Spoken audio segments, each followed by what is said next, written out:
Morning, happy Tuesday, happy book review day. Today's book is kind of a twofer, although it's a continuation. So the first one probably won't be able to see very well here, but it is Birth, School, Metallica, Death, and then the second one is Into the Black, Metallica. So the first one, they're both by these two music journalists, Paul Brannigan and Ian Winwood.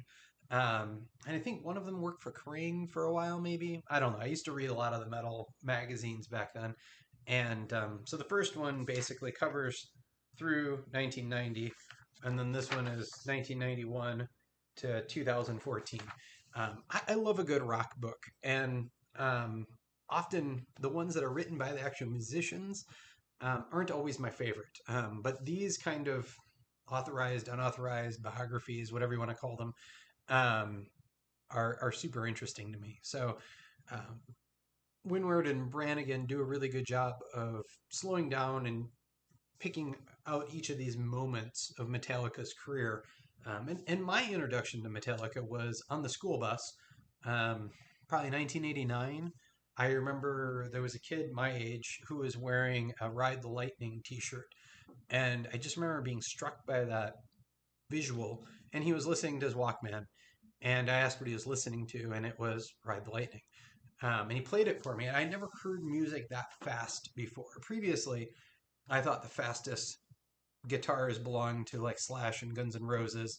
And so it just kind of blew my mind. So then I bought Ride the Lightning, and then I bought Master of Puppets. Is Master of Puppets second? I can't remember. And then Kill 'Em All, which ultimately really is probably my favorite Metallica album. It's so thrashy and punky. I really like it, and it was interesting to me to learn back then that Dave Mustaine from Megadeth was the original guitarist and all this stuff. And anyway, Brannigan and Winward do a really good job of documenting those early years. And I probably stopped really seriously listening to Metallica after the Black album, Enter Sandman and those kind of things.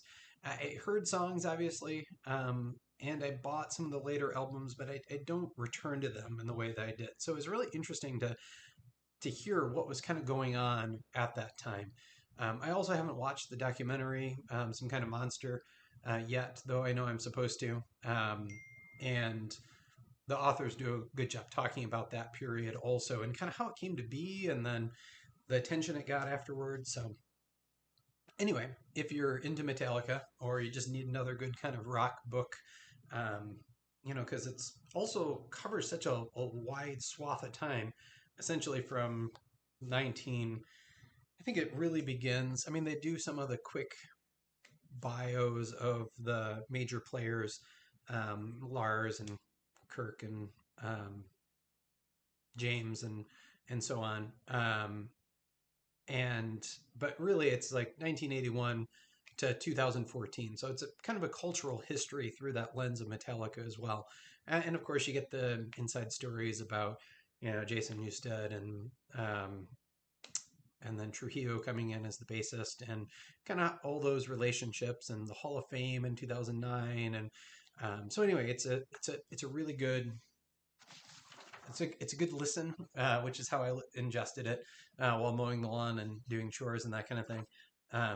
But yeah, if you're interested, Birth, School, Metallica, Death, and Into the Black, Metallica, I would definitely give them a thumbs up. Bye.